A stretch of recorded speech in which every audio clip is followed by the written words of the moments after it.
Hi, I'm your host, Dave Kemp, and this is Future Ear Radio.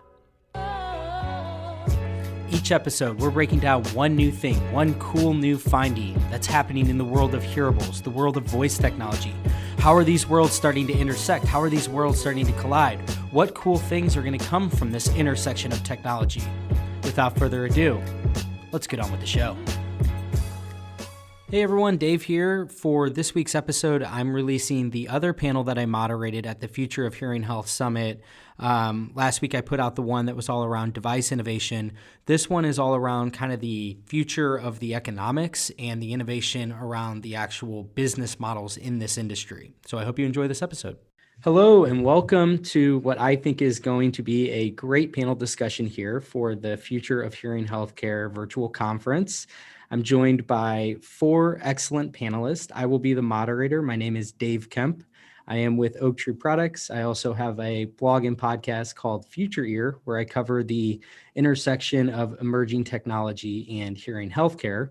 And so to kick things off, I'm going to let our four panelists introduce themselves one by one. So we'll go ladies first, starting with you, Nancy. Okay, thank you, Dave.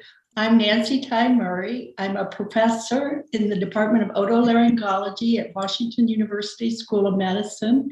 I'm also the CEO and founder of Clear, which is the parent company of Amptify. Lovely. And Chris?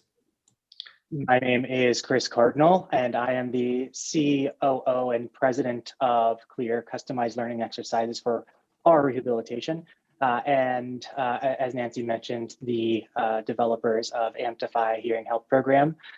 Prior to being with Clear, I was a co-founder and CEO of a company called Well-To-Do, where we developed digital therapeutics for chronic disease sufferers. Our main one was for migraine sufferers, and I'm happy to bring some of the learnings from the digital health space at large over to the hearing health industry. Awesome. Amyn. Yeah, my name's Amyn Amlani. I was formerly an academic for about 16 years. Spent the last couple of years in industry, and I have recently opened up a boutique consulting company called Otolithic Consulting. And Dave, I'm happy to be here and looking forward to participating. Perfect. And last but not least, Bob Traynor. Hi, I'm Bob Traynor, and for a long time I was an academic as Amyn for many years, and I still do quite a bit of off and on academics as well.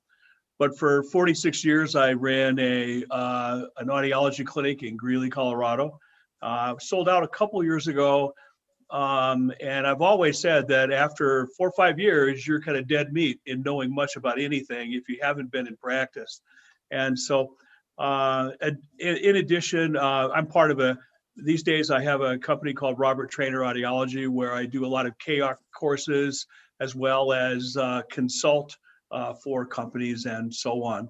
And it's my pleasure to be here with this great group of colleagues to provide interaction over some of the things that we think are going on. Yeah, that's excellent. Well, thank you all for introducing yourselves and for being here today. I'm so excited because I think we have a very diverse set of perspectives, into what we're going to be talking about today. So the purposes of this panel is going to really explore the future of the economics of the hearing healthcare industry. I think that anybody who's listening to this can attest that there is a lot of change that's happening right now. Things are moving fast. And so for the sake of the profession and the sake of the industry, I think we're all trying to sort of wrap our heads around what does a lot of this different change entail. And so the five of us are going to talk through, some of the different changes that are happening right now in the industry and how we think that they ultimately might be able to be solved and we can all adapt to. So one of the first things, I think one of the most obvious things that's happening is that as more avenues of access to hearing solutions exist and open up, referencing in particular the OTC Hearing Aid Act, which at some point should officially come into the market. I think that it begs the question, what will happen to the existing business models? Will we see a cannibalization of device sales? Will this be an entirely new facet of the market that we haven't really tapped into? And so I wanted to sort of kick things off talking about at a high level the way in which we're sort of interpreting this in terms of, the existing model. That can be one direction that we go with this. Another would be looking at ancillary services, new services that the professionals can begin to consider incorporating into their practice. So I figure we'll kick things off with that idea with you, Nancy, give you an opportunity to speak a little bit more about Amptify and how it sort of, I think, represents this idea of new services that might be catering nicely to this this new version of audiology. Oh, for sure. I get the question all the time from my compatriots. Why should I go to an audiologist when I can get a hearing aid so much cheaper at Costco's? And it's a question that all audiologists and hearing healthcare professionals are going to have to start answering. And my answer has been, you are a hearing healthcare professional and not simply a dispenser of hearing aids. And so we excel at the diagnostics, and what we also, the gold standard clinics excel at is follow-up and patient care after the hearing aid fitting. And so I've spent a 30-year career developing oral rehabilitation strategies and interventions. And I always am confronted with the question, or with the roadblock, and I can't use a better description of, yeah, I believe in oral rehab, my patients want it, but at the end of the day, I've got to make money, and I only have so many people in my clinic to provide services. And so I've spent the last 5 or 6 years addressing that problem. How do we efficiently and economically provide quality oral rehab to patients once they get the hearing aid? And we came up with Amptify, which is a digital hearing healthcare therapeutic, the very first of its kind. And it has 4 key components. One is evidence-based auditory brain training, GAMES. And I emphasize the words GAMES because historically auditory training has been boring, tedious, and as a result has poor compliance. So we've gamified training. Number 2, we have online hearing healthcare professionals providing support and coaching. And with this, I'm addressing the paucity of audiologists. So instead of going the audiology assistant route, I'm going the certified hearing healthcare professional who's online. 3, we have a daily interactive curriculum. So you're teaching patients all those things you learned in graduate school about managing communication breakdowns, speech reading tips, counseling. You're having that on a day-to-day basis. And then number 4, a peer support group. Hearing loss is isolating in and of itself, and only somebody with hearing loss can understand what somebody else with hearing loss is going through. So we have group chat groups. And in a very small, if I had to summarize all that in just a very small way, I would say what we are allowing audiologists to do is to outsource oral rehab to our company, Amptify, and we're providing that online support. And right now, we are really pitching to audiologists because we want to enhance what they do. So that's it in a nutshell. Yeah, that's lovely. And I think that I want to now go to Chris, because I know that your background in digital therapeutics, clearly you come from outside of this space, but I think that your background is really relevant to today. So how do you see services like Amptify fitting into the overall business model of a professional? Clearly, as Nancy alluded to, you can outsource it, but from a monetary standpoint, how would this be beneficial to the professional, and then maybe a broader representation of how you see Amptify fitting into the longer term vision of this industry? Yeah. So in the immediate, really what Amptify does, this digital therapeutic for healthcare, or hearing healthcare, is it improves patient satisfaction It reduces the costs associated with managing an AR rehabilitation program. It's very expensive to provide AR. The clinic right now needs to generate $225 per productive hour. And there's only about 6 productive hours in the day in order to keep their doors open, right? And our rehabilitation is a time-intensive process. And so by us being able to provide that to the patient and not have that audiologist on staff doing that, we are saving the clinic time and money, as well as the risks associated with their the staffing and the overheads associated with that. And so that's the immediate benefits to the clinic beyond being able to provide, ASHA and AAA best practices. In the long term, which is where I like to live a lot, there are a number of different factors, as you had mentioned early on, that are putting pressure on the audiologist and on the industry at large. And that includes the changing payment paradigms, the shift with MASA to be covered and get reimbursed for the services. And then we start to get into things like population health management and value-based care and fee for service, which is kind of what the structure looks like right now. And so in the long term, in the bigger picture of where things are going, hearing healthcare, we know that it is costing the system a lot of money. That if individuals do not get treated with hearing loss, they are generating 46% more costs to the system over a 10-year span. And that's a really big deal. And so we should actually, as an industry, be very excited about the prospect of capturing more of the value that we're creating in the system. Whereas right now, generally, the revenue that is created is from that distribution of that hearing aid. And so what we're doing is creating a paradigm shift and providing a tool for audiologists that allow them to take advantage, not only in the immediate, but over the long term of these trends in reimbursement and in payments for hearing healthcare. Amyn, you're nodding your head. Do you want to follow on to what Chris said there? Yeah, I mean, I absolutely agree, and I'll take this in maybe a little bit of a different direction. The market as we know it, we will see two things, I think. Number one, when the OTCs and the direct-to-consumer products have a little more regulation, we're going to see some cannibalization in the sense that there's going to be a downward push on price. Now, at the same time, we're also going to see an increase in the number of individuals that are going to be entering the market, which is a huge positive.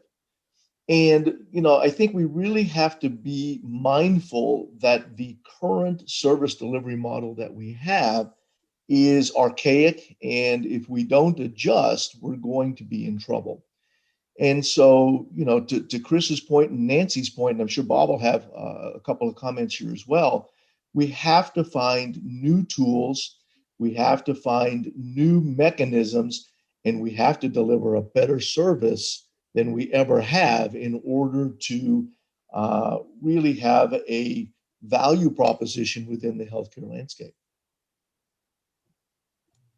Bob, why don't you go ahead and share your 2 cents here? Because I think Amyn's touching on something here that's something that I know that you can speak to as well. My turn. Well, Your turn. You don't want to ask an old guy because he's always got more to say for some reason or another. But my take on things that are happening, it will kind of take all of my colleagues here on the panel and amplify that just a little bit. In my talk here at this meeting, we talk a lot about differentiation and how to build a strategy and those kinds of things. But, it was pointed out a couple of years ago, very obviously at AAA by Windmill and Freeman and Hall and Freeman and those guys that the evaluation that we do for hearing testing, God bless the colleagues in the 40s that developed those things because they've lasted 75 years. But, we really need to be using something that is now from our current generation of researchers, as well as the technology and so on. So we need to change the audiological evaluation to get more information because we can. We need to do things to facilitate better interactions with our patients. And no longer can you just walk in a clinic and have old papers laying around and ring around the collar and a frayed carpet in the sound room and all these kinds of things. These are bad clues. It doesn't present the professional image. Also, the other component that I think is really something that Nancy touched on, and Chris as well, and Amyn's discussion as well. The whole bottom line is nobody ever teaches young clinicians how to interact with patients. Yes, we might have an oral rehab class, but we don't get to know each individual patient as a different person, and therefore, differentiating your clinic by relationships is huge. I mean, you need to know their personal style. You need to not only know their personal style, but maybe use some motivational interviewing to facilitate your discussions in and out and supplement the kind of oral rehab that Nancy and Chris have referred to.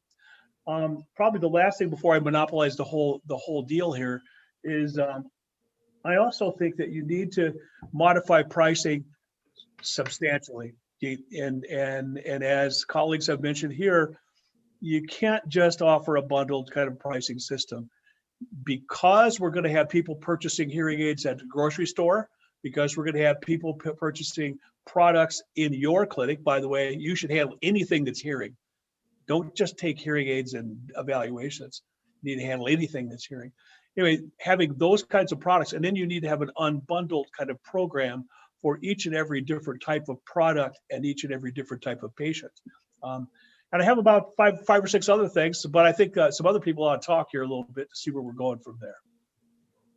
Yeah, no, I think those are excellent points that you mentioned. I mean, from what I'm understanding from all of you is that, kind of the status quo is being disrupted, not to overuse that term, but I think that, what has worked in the past and a lot of the traditional methods of which this particular type of experience has been done is now being threatened by new ways in which people can access those. Like you said, Bob, you can, probably in the not too distant future, you'll be able to buy a pair of hearing aids or something that resemble them from CVS, Walgreens, or your local grocery store. And so I think it goes back to Nancy's point, which is how do you justify coming and seeing me and maybe charging a premium or paying a premium as a patient? And so I'm curious to just hear a little bit more on this point as to, in that notion, what are the ways that you can stand apart in being cognizant of the time constraints? Because it seems as if one of the biggest challenges for this profession is that you're always limited to the amount of time that you can dedicate to these things. And so you need to figure out how to maximize it.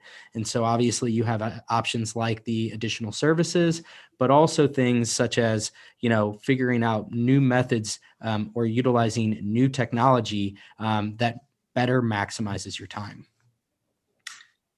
So I'll take a shot at that to start our roundtable here.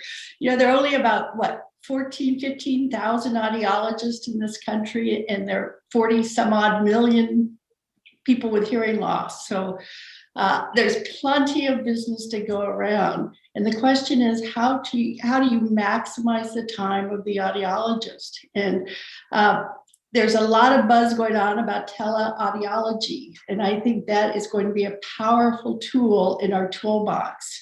And that's why we've gone in the direction we're going in with online hearing healthcare professionals who can extend the audiologist's reach. So you can interact with more patients more intimately, on a day-to-day basis, and develop brand loyalty. So we're allowing branding within the Amptify product. So when they need their new hearing aid, you're up front and center in their brains.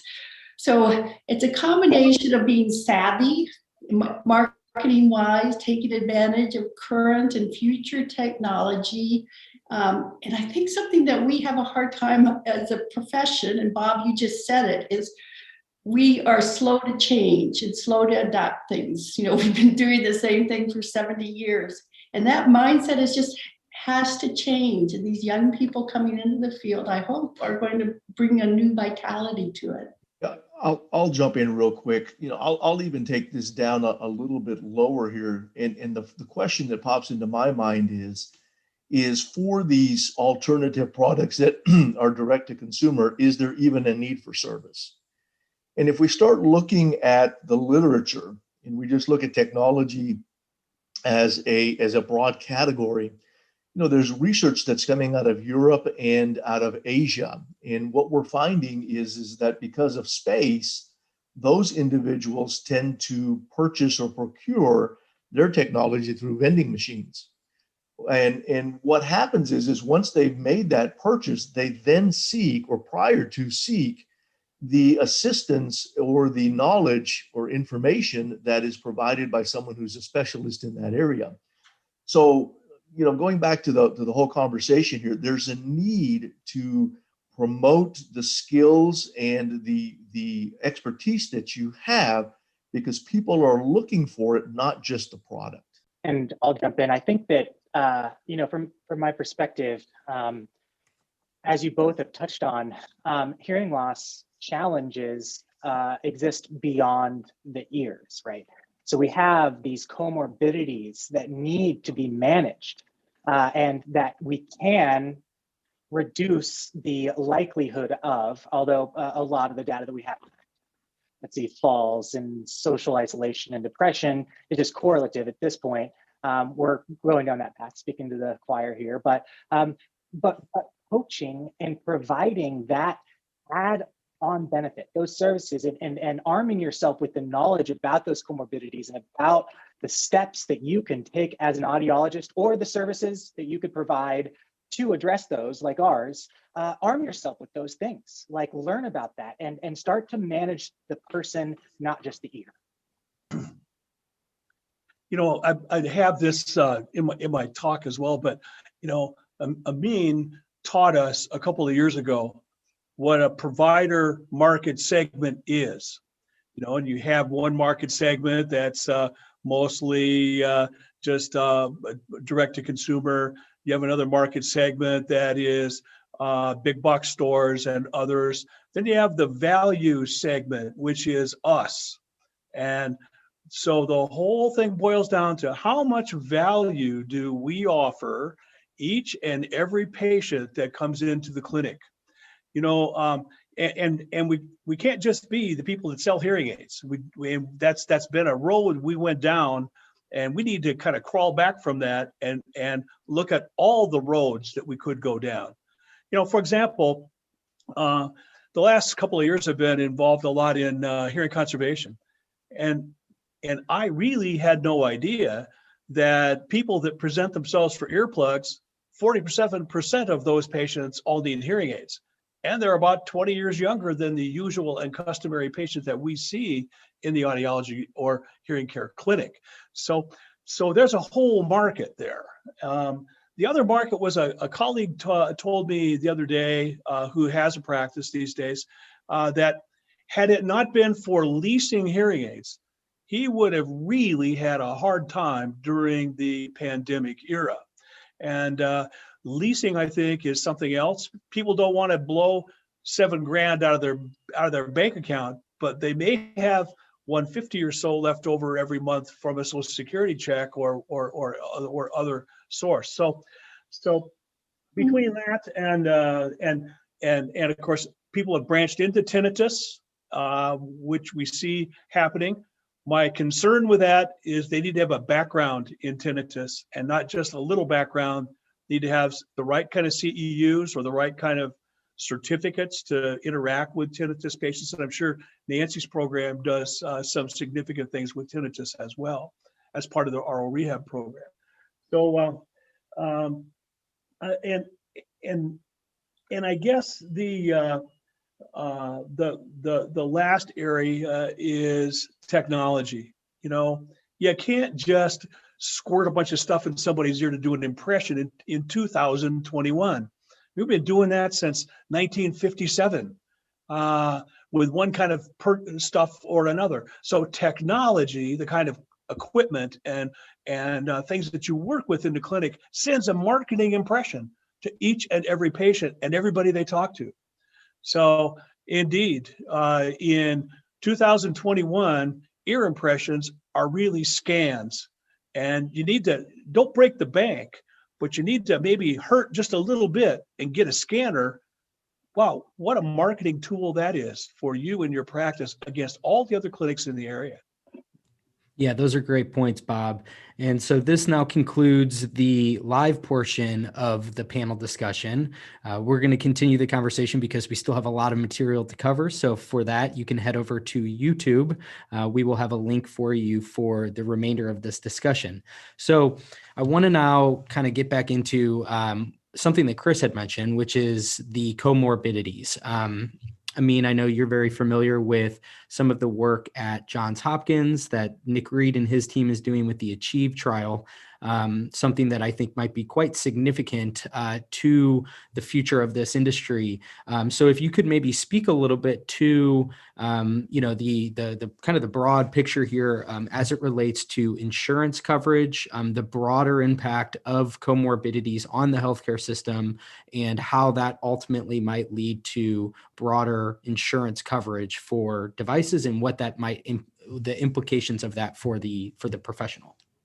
Yeah, it's an exciting time in audiology. It's a really, really exciting time. But I'll also preface that, but it's also a scary time because we don't have the rudimentary training for some of this. So I think we have to look at it as a double-edged sword. So let's look at it from the positive. MASA was just reintroduced into Congress yesterday on World Hearing Day. And the hope is that, collectively with ADA, ASHA, AAA, and HLAA sponsoring this, we'll have the opportunity to become providers, or I hate this word, but I'll use it for now, the gatekeepers for Medicare, and allowing us to see the patient before they actually see the physician, which is important, and reduce some of the costs. In addition to that, as we start looking at some of these comorbidities, it's been, and I don't know where I got this, but in some of the marketing tools, the ear is now becoming the window, if you will, to other health issues. So I'm working on a project, and what we're looking at is diabetes. And if you look at the trajectory of diabetes over age, it correlates at about 80%, right? So you get an R of about 8.8 with the trajectory of hearing loss as a function of age. And so as we're starting to look at our abilities to not only treat hearing, we may have the opportunity to work with other professionals in an interdisciplinary way or interprofessional way, where we are now referring to them and they're referring to us. And in order for us to do that, we've got to make some changes, as I talked about earlier. So as I said, I was an academic. I know Nancy's an academic now, and Bob's been one for a while. The educational model has to change. It is not a whole body education. We typically just look at the ears, we look at the product, and we really miss out on some of the components. So there needs to be a change there. And that also then moves into the externships. Most of our students do not see medical-based issues. They typically end up in a private practice that only dispenses devices. And in order for us to get the right experiences for those individuals who are being trained, we probably need to reassess what it takes for an experience to count. And it has to be a little bit of medical, a little bit of rehab, and some other components as well. Yeah, I want to just, I think you touch on something that's really important, is the whole notion of the workforce and the labor force within this profession. If you wouldn't mind, Amyn, can you speak again to some of the numbers that relate to this? Because I know you've done some research on, back when you first conducted some of the research as to what the estimates should have been I believe it was in 2020, in regards to the amount of professionals in the workforce and where we're at, and how this might also be presenting a bit of a challenge for the industry. Absolutely. So I've got some notes here in front of me, so I give you the right number. So I've been on a task force with Victor Bray at Salus University, where we're looking at a workforce analysis of audiology, and we're comparing it to other professions. And those are physical therapy, speech language pathology, occupational therapy, and optometry. We started by looking at the BLS, or the Bureau of Labor Statistics database. And we started in 1999 because that was the first year that audiology was separated from speech. So that's when our data starts to count. In 1999, and I'm looking at my notes here, we had 12,950 audiologists as a function of this database. In 2019, there are 13,800 audiologists. We should have, look at another graph here, we should have, if we look at the other professions that grow at 3.5%, and we're not growing at even 1%. But if we look at these other professions that I pointed out, they're growing at 3.5%. If we use that 3.5% benchmark growth, we should have over 22,000 professionals in the marketplace assisting or supplying services to the demand that's needed, and we just don't have it. And so the question becomes, what's happening? And if you look at some of the other data, and we're not quite there yet, the Freeman and Windmill paper back in 2013 showed about a 40% attrition rate within 5 years of getting the degree. We have, depending on the data that we look at, somewhere between 25 and about 45%. So the numbers are actually showing that individuals don't stay in the profession for a long period of time. And there's a number of different factors for that. And some of it is due to their home life. Some of it is due to other things that are more attractive. And then, of course, the big thing is the student loan debt that they incur for the degree that they earn. So student loan debt, I think that is maybe at the crux of the whole thing. What do you think, Nancy? Do you think that do you think that we need to rethink the way in which the whole AUD is considered, and should we just have a bit of a conversation around the whole notion of a student incurring hundreds of thousands of dollars of debt, and then you have this very high, attrition rate among the labor force? I feel as if these two are connected, and I feel as if you might have some thoughts to this. I do, and it's a perspective that has maybe not very popular. But think about, so I recently wrote an article about the student education system, and I made the point that we require students to get 4 years of undergraduate and then 4 years of postgraduate education. And so these students come out with just a humongous amount of debt. And so we have put them in a position of having to make a lot of money and having to make it quickly. And that's why we have almost this single focus on selling hearing aids to anybody who comes through the door. And that's probably a harsh way to put it, but there is a big focus. It's, I've got to sell so many units each month in order to keep the lights on. Fair enough. I personally think that probably a master's degree is a better way to go, and then have specialty training as an option thereafter, kind of like the medical residency program. And my perspective is that, say, an audiologist in private practice is never going to have to perform intraoperative monitoring. So why are we requiring a course in that as part of standard training? An educational audiologist will never probably perform infant screening. So I think if we could change our educational model, we would recreate, we would take the onus off of having to earn a lot of money quickly. The other thing that would happen is a downstream effect of possibly reinvigorating the research doctoral program.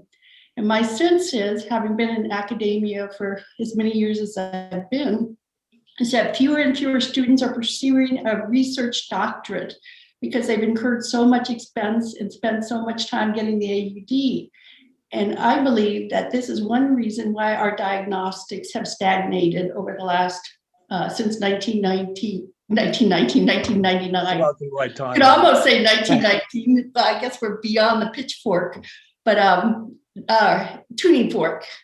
But I think that's one reason why our practice is stagnated, both in diagnostics and in oral rehab, is because we have fewer talented people doing research. So that's kind of my soapbox on the educational system right now. I might throw out too that, ADA did a study a few years ago where only 20% of the people that come out of school have had any orientation to the business world at all. And of that group of 20%, many times a significant number of those individuals teaching the courses have never been outside the university to do a whole lot much of anything. So the bottom line is, when they do enter their practice, if indeed they go to that side of the house, if they do enter their practice, they really are lacking in knowledge as to number one, the real world, and number two, how to interact with the business world. And then they really do lack, to some degree, some idea of how to interact with the professionals that can facilitate the success of their practice also. Instead, they listen to some brand new person out of a hearing aid manufacturer telling them this is what you need to do, and this and this and this, and all these things have to happen. And number one, these days our ethics are going to get compromised doing those things. But secondly, more than that, the person telling them things are what the corporate line is, and they need to know how to interact with the world and business to facilitate things. And we've seen a number of universities kind of come across with adding those things to their program, but it's also the first thing to go when they start having financial issues like the pandemic and some of these other kinds of things. So I think the business world knowledge is lacking even in the doctoral level people. And to Nancy's point about the AUD, yes, that was a problem. But I remember the days in the 80s and 90s when there wasn't enough time in a master's program, and you may remember this too, Nancy. There wasn't enough time in a master's program to teach all the stuff that we had to do. We had to teach them all of that. All the things were coming out. All the different new diagnostic treatments were coming out. New rehabilitative things. New all noise and hearing conservation and all that kind of stuff. All that was all coming out at the same time, and you can only teach so many courses in a master's degree program. Now you can only teach so many courses in an AUD program as well, but at least you get a better breadth of the profession by facilitating some of those things. So, but that's kind of my point. No new stuff is coming out now, number one. And number two, I question whether you need the breadth of knowledge that you stuff into 4 years to be a certain kind of audiologist. There are some of those programs that are 3 years, which may make some sense. That might be a reasonable compromise, But you are correct. They do come out with so much debt. And you make a great point about the lack of business training. And I think Amyn made a great point in that we also have a lack of interaction with other healthcare professionals. And diabetes is a great one, because a common denominator for some kinds of hearing loss and diabetes is nutrition.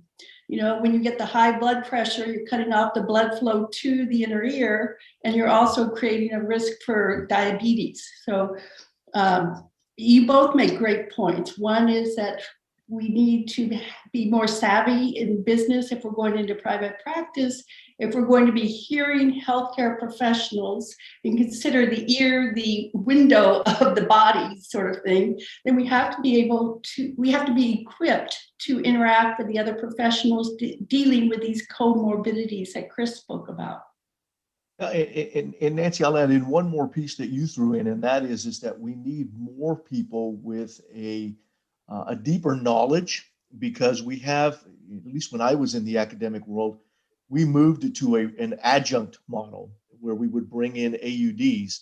And it's not to say that the AUD doesn't have the right training, they just don't have a deep enough knowledge in order to teach some of the courses. And if you're going to get into these comorbidities and you're going to get into a deeper dive into some of the more exotic and more complicated kinds of treatments that are needed, you need someone with that kind of training. And that's where the PhD would come in. Well, and you also need somebody who can perform the science. Absolutely. A clinical, a PhD, a pure, like an auditory scientist cannot do what an AUD does, but an AUD can't do what an auditory scientist does. You need the research training, and you need the wherewithal to get funding to perform the research sort of thing. So, there's a role for the AUD, there's a role for the PhD. I completely agree with you. So I want to, go ahead, Bob. Sorry, Dave, but also the, how tough is it to take a blood pressure as part of a clinical regimen when patients come in? With the use of assistants, you could have the assistants do those things if you chose to do so. How tough is it to do a little clock thing then if you have some suspicion that there may be some Alzheimer's going on, or interact with them on depression? And if you know your patients, you have a relationship with them where you're interacting on a daily basis or a routine basis, I guess. You're going to have some feelings for some of these things. And the comorbidities, I think, will add to the professionalism that the doctor of audiology presents, as well as the lack of researchers and the lack of PhDs was predicted 25 years ago or more. Because as the AUD rose, a lot of the people who were getting the research doctorates, the graduate school doctorates, wanted it because they wanted to be on par with the physicians in the ENT clinics. So that was predicted quite a long time ago, and my guess is we had not done a very good job of preparing for that lack of the researchers. So. Yeah, well said. And I wanted to actually take this in kind of two different directions, because there's two different derivatives of what we were talking about that I think are really interesting. The first is the use of assistants. I'm curious to get all of your thoughts on that. That's kind of a hot button topic right now, and I'm curious to hear how you see that evolving more or less. And then the other is around the specialization. And I go back to the beginning of this conversation where Nancy and Chris were describing Amptify as a means in which you can outsource, to a particular facet of your offering. And, in my mind, much of the value, even if you're outsourcing, is that you're steering your patient to trusted sources. And I think there's a tremendous amount of value with regard to that. And so if the future of this profession is that it more or less fragments into various specialties, with the use of, online tools, remote, consultations, those types of things, I wonder if that might present more of an opportunity, again, with the notion of it being that part of the value of seeking a hearing healthcare professional is that you are guided to the appropriate referral affiliates that they've deemed to be the appropriate ones. So two topics that we can take in any other direction. Chris, you haven't talked in a little bit, so I want to give you a chance to jump in on either of those two as you see fit. Well, there's one thing that I wanted to add that necessarily hasn't been a part of this conversation, but I think is integral to the future economics of hearing healthcare. And that is the way that we are producing data and the way that we're sharing data and the type of systems that we're storing data inside of the industry right now, right? So again, back to the digital health industry at large, we are opening up data. We have new standards, FHIR, Fast Healthcare Interoperability Resources, where the main electronic health records are standardizing how information is exchanged and shared across systems. And that information includes that blood pressure information. It includes diabetes, it includes all of these other factors that do play into hearing health, but are behind a wall. We have our own practice management systems, and that stuff's not being integrated right now. And so how that leads into the assistant, for example, right now, the audiology assistant is primarily trained in dispensing, how to work with vendors and how to manage the systems and reimbursements. And they're not being trained in rehabilitation techniques and in helping people manage their hearing care, to manage their socialization, to manage their environment. And I think that that is the data is a huge missing piece, and we need to bridge that.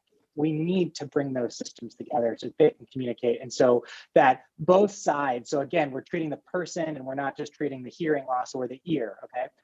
And then those audiology assistants, our hearing health coaches, we had to adapt a version of the standard training for an audiology assistant to include our rehabilitation and techniques that we can then pass on to our members or to the patients that are being referred to the Amptify program.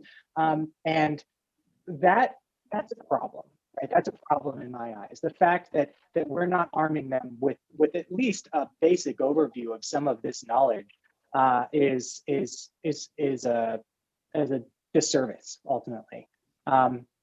So I'll leave that one at that. Yeah, no, I think that you make a great point though with the data in general. And I do think that's a big sort of a new development that's happened that's really exciting is that there is if the notion is that data is the new oil, I think this industry in many ways is sort of swimming in that data and it becomes a matter of how do you make the most out of that? What sorts of things can you infer from all of those different connections? And it definitely brings to mind part of the conversation that we had around, cross physician marketing, suddenly when you're able to monitor something like blood pressure or heart rate variability, you might then become elevated in the eyes of, say, a cardiologist. And so I think that there are tons of opportunities that are sort of on the horizon as the devices become increasingly more sophisticated with new sensors, new ways in which they can capture some of those different metrics.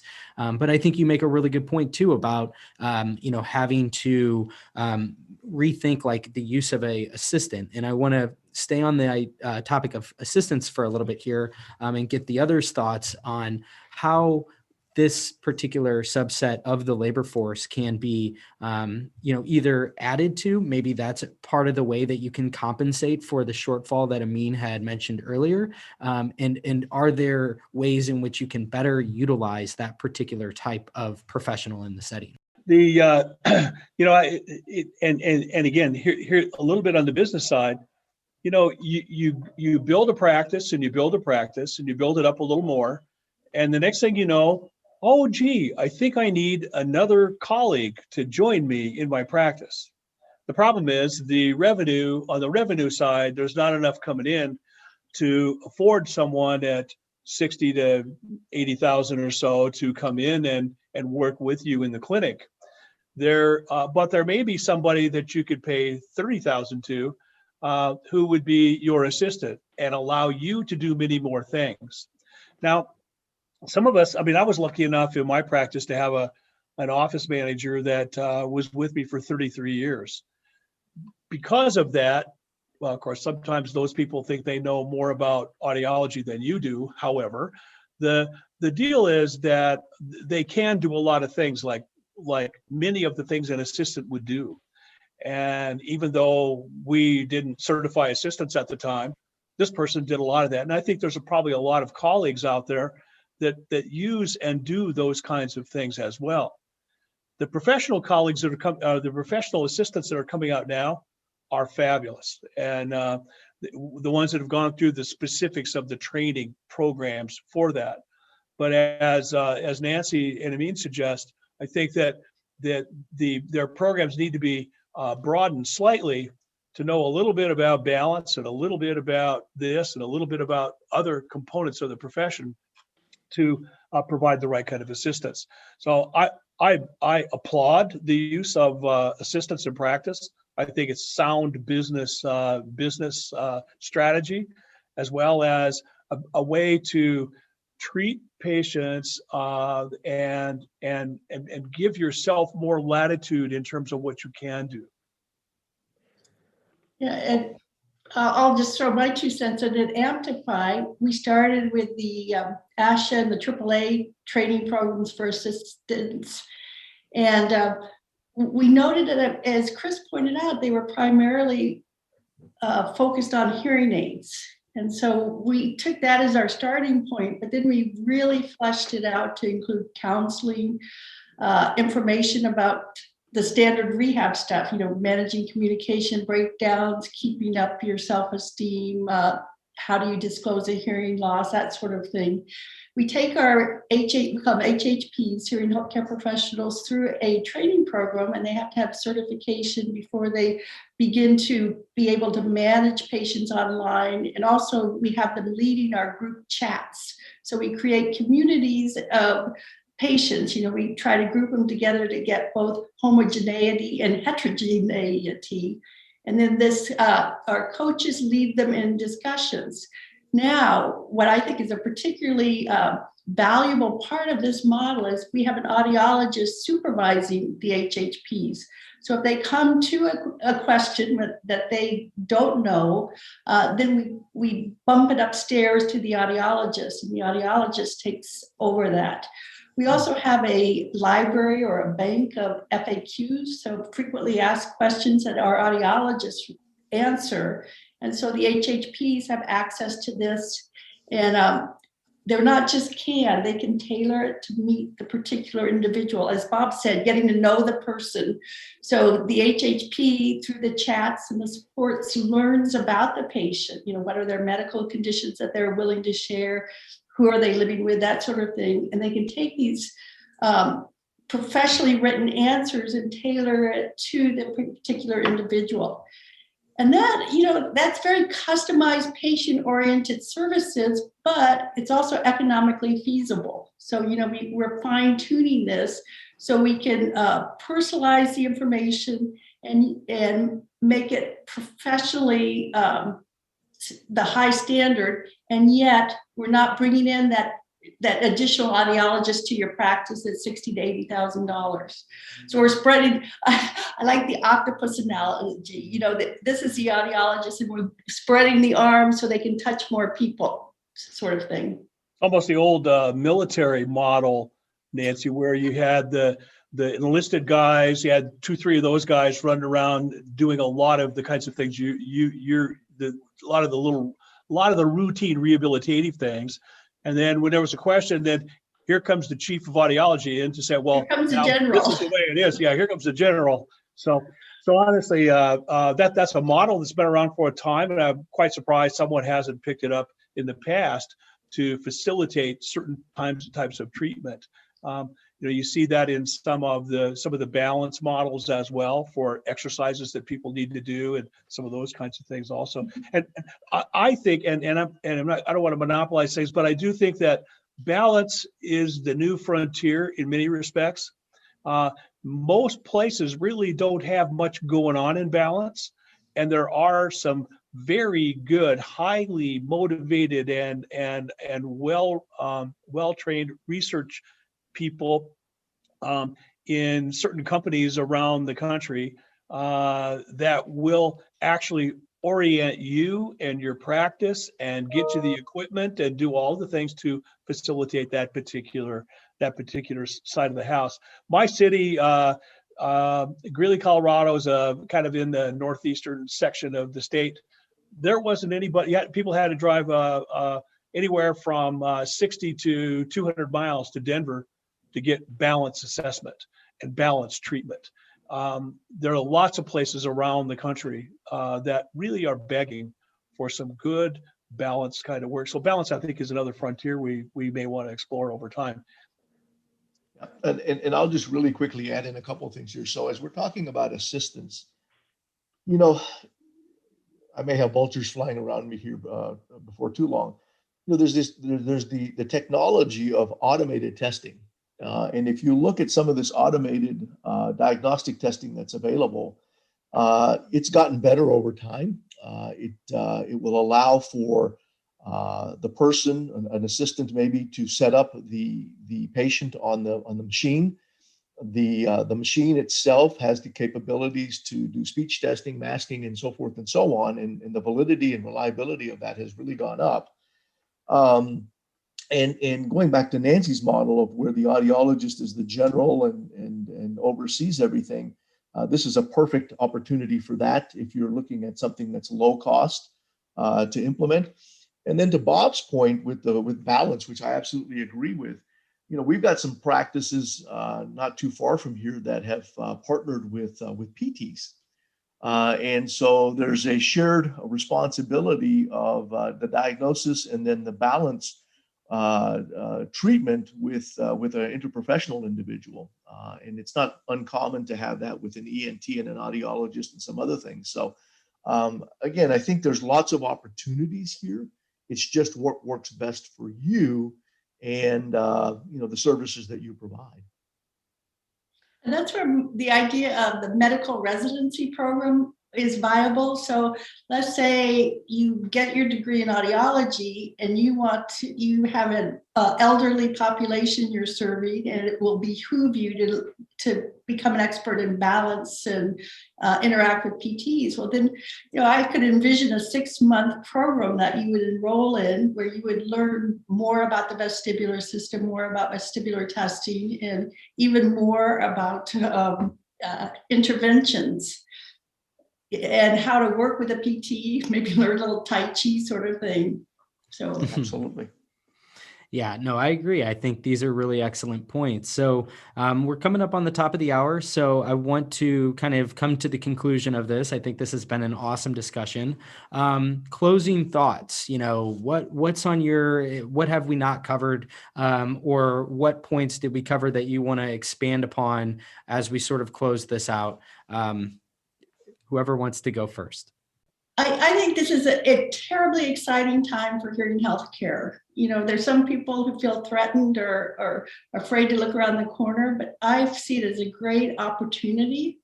And personally, the fact that more and more audiologists are looking around for a way to differentiate themselves, and one of the directions they're looking at is follow-up care or rehab, comorbidities. That's just, it's something I've been working towards my entire career. So I find this a very exciting time that it's happening. Chris? What I was going to say was, looking at kind of back to what I opened with, looking at the overall cost of letting hearing loss go untreated scale, kind of what you had mentioned. Is placing immense pressure on the system, the hearing healthcare system, as we see it to change, right? And so I think that a larger framing of this conversation comes down to what type of acceptance of these managed care plans are we going to see? And we've seen a huge growth, of course, in a Medicare plan Part C. Currently, which basically offers a hearing aid discount program. But that, I believe, and this is what's going to define things, is going to morph into not just be a hearing aid discount program, but a true hearing healthcare offer that you can get from your insurance company, or potentially down the road from some other either employer or self-insured health plan. And we're already seeing that happening with private payers that are developing their own formularies, digital formularies, to provide services and software that allows people to manage their care that gets reimbursed for. And that audiologist, again, in this system, and in what I believe the direction we're going, it becomes a system in which you're incentivized to provide the best care to the greatest amount of people possible, which would be a great reason to have those audiology assistants trained to provide comprehensive care so that you can manage more people as that audiologist and have a successful practice beyond the hearing aid distribution. Amyn, Bob?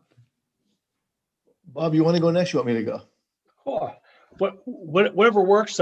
This is be kind to your colleague day, I guess. Why don't you go ahead, Amyn, and then I have something I think is probably the key, but Okay. you probably have a better key than I do. You're saying best for last. You're trying to save the best for last. That's what you're Well, saying. I don't know that save the old guy for last.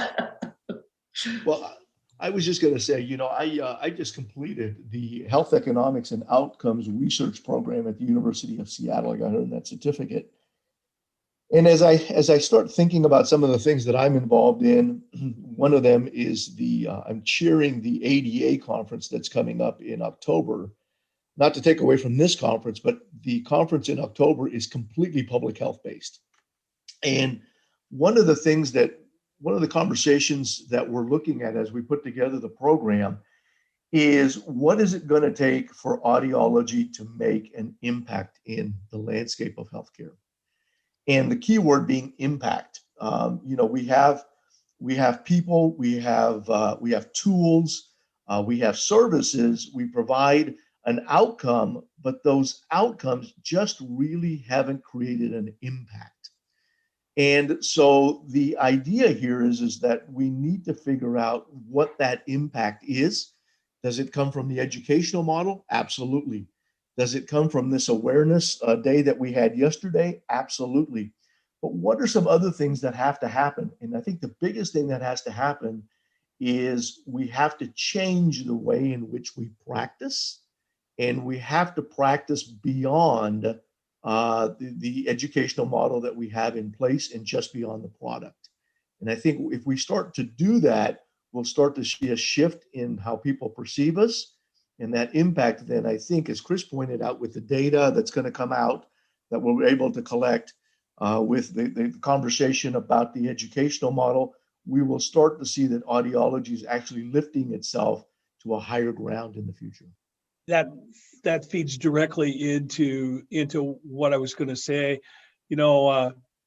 I'll refer back once more to Amyn's fabulous series on pricing in HHTM a couple of years ago. The deal with this, it all boils down to the fact that if you are in practice and you are providing services to patients, you need to, because you charge a high price, you need to have a high value to match that or exceed that.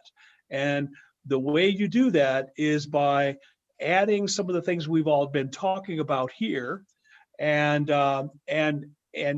learning more, continuing to learn, and then providing some of the things that are right on our fingertips to enhance what you do every day with patients, like the oral rehab component that Nancy and Chris have been referring to, like many of the things that Amyn has referred to here as well, but also the things like building relationships with each and every person. That builds the trust, and that builds the loyalty for people to not only come back, but tell all their friends, and they'll tell their friends, and you will have nothing to worry about relative to your practice if you just kind of look at some of the differentiations that are out there and be able to follow some of those issues. But value to the patient is what they're really looking for.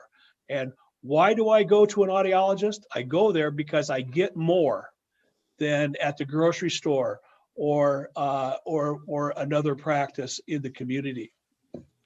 Yeah, really well done in terms of how you sort of closed the loop there, because I think that was at the beginning, in the onset of the conversation, was Nancy's, what she posed, which was just what you said there, Bob. How do you justify somebody coming to see you? And I think it always comes back to value. And where does that value reside?